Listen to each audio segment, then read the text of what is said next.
month of violence, mayhem and misery without a resolution in sight. This is impossible to understand while you are not here. And if you are here and every night you see the killed civilians, children, ladies, women, elderly people, this is the tragedy, the humanitarian catastrophe of the whole world. Former President Petro Poroshenko spoke to 7:30 from Kyiv, which remains under daily bombardment.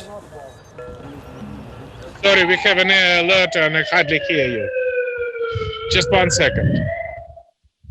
Yeah, this is just the Russian planes. The former president says the situation is heartbreaking. The catastrophe in Mariupol is much bigger than Aleppo or anything happening in the 21st century, or maybe after Second World War. You see now we still have a sound of artillery. This is the way how one of the nicest capital of Europe, Kiev, the situation where we now. But we never give up. Ukraine is by no means losing, and Russia is by no means winning, but it's also not clear in any sense how this will be resolved militarily, because the situation at the moment best resembles a stalemate. Many analysts expect the fighting will continue until an agreement can be reached. Negotiations have been underway since the first week of the war. Well, quite frankly, the big question is how serious is Putin about it?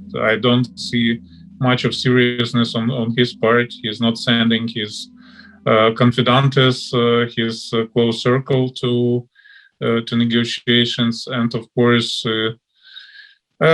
basically all his entry points of the negotiations are mostly just insults for Ukraine. It's extremely difficult for Putin to be seen as giving up or yielding or backing down. That's one impediment. And on the other side, the Ukrainians have to negotiate with a partner who's completely untrustworthy and is committing war crimes and atrocities on Ukrainian soil. So there's not just a practical difficulty on the Ukrainian side, there's a kind of moral difficulty. Ukraine's President Volodymyr Zelensky has repeatedly called on Vladimir Putin to personally come to the negotiating table without success.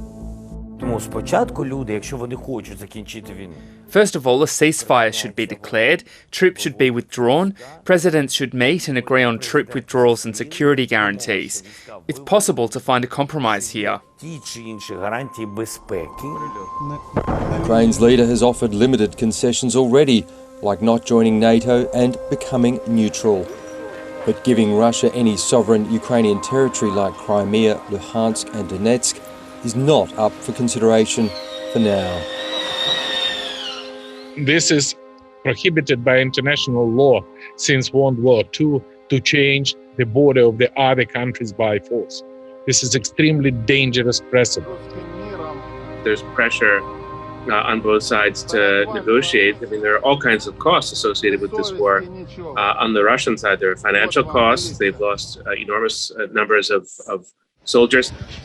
Perhaps they have a hard time accepting this at the moment, but their position in the world is just much lower or weaker than it was before the conflict. So each day that this war lasts on the Russian side is costly, and I think on the Ukrainian side that's self-evident.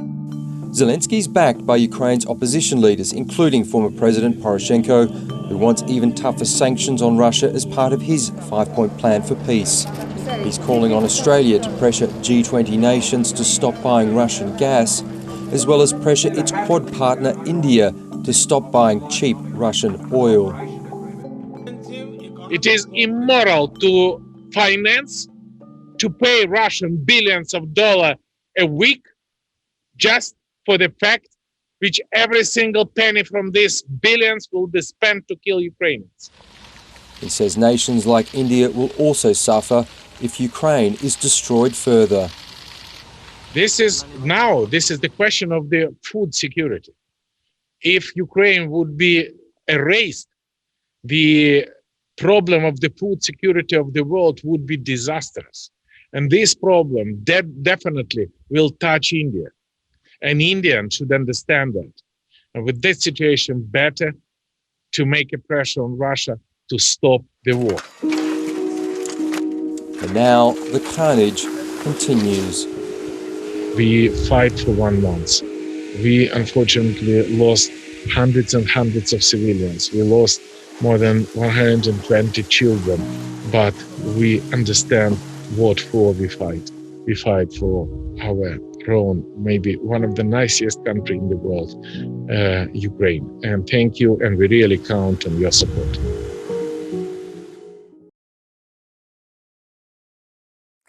Hi, I'm Lee Sales. Thanks for watching this story. If you'd like to watch more of 730's stories, they are on the left of your screen.